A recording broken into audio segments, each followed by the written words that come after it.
Praise the Lord. இன்றைய பலப்படுத்தும் வார்த்தை நீதிமொழிகள் 16வது அதிகாரம் 3வது வசனம். Proverbs chapter 16 verse 3.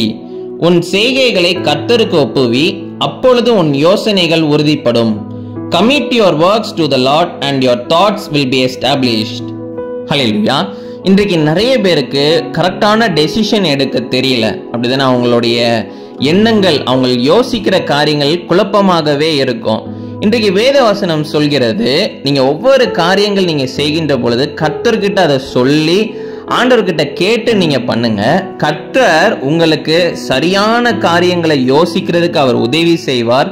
சரியான காரியங்கள் டெசிஷன் எடுக்கிறதுக்கு அவரே உங்களுக்கு கிருபை தருவார் என்று வேதவசனம் சொல்கிறது. அப்போ உங்களுடைய வாழ்க்கையில நீங்க கரெக்டா யோசிக்கணும், கரெக்டா அந்த காரியங்களை நீங்க செய்யணும் அப்படின்னா கர்த்தர்கிட்ட சொல்லுங்க. நீங்க என்ன பிளான் வச்சிருக்கிறீங்களோ அதை எல்லாவற்றையும் கர்த்தர்கிட்ட சொல்லி கர்த்தர்கிட்ட கேளுங்க. நிச்சயம் கர்த்தர் உங்களுக்கு அந்த காரியங்களை வெளிப்படுத்துவார். எப்படி செய்யணும், அதை என்னென்ன காரியங்கள் எப்படி அதை ஒவ்வொன்றத்தையும் கரெக்டா செய்யணும் அப்படின்னு அவரே உங்களுக்கு கற்றுத்தருவார். அவரே உங்களுக்கு கரெக்டான ப்ராப்பரான டெசிஷன்ஸ் எடுக்கிறதுக்கு உதவி செய்வார். அப்ப இந்த நாள்ல இருந்து உங்களுடைய வாழ்க்கையில என்ன செஞ்சாலும் கர்த்தர்கிட்ட சொல்லி நீங்க பண்ணுங்க. நிச்சயம் அந்த காரியங்கள், நீங்க செய்கிற காரியங்கள்ல உங்களுக்கு ஒரு நல்ல டெசிஷன் எடுக்கிறதுக்கு கர்த்தர் உதவி செய்வார்.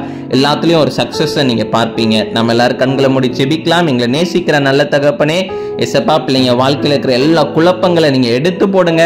ப்ராப்பரா கரெக்டான டெசிஷன் எடுக்கிறதுக்கு நீங்க உதவி செய்யுங்க. நீங்க மகிமைப்படுங்க. இயேசுவின் மூலம் ஜெபிக்கிறோம் எங்கள் ஜீவனுள்ள நல்ல பிதாவே. ஆமேன், ஆமேன், ஆமேன். நீங்க என்ன பண்ணாலும் கர்த்தர்கிட்ட சொல்லிருங்க. கர்த்தர் அந்த காரியங்கள்ல உங்களுக்கு சரியான டெசிஷன் எடுக்கிறதுக்கு உதவி செய்வார். God bless you. Have a blessed day.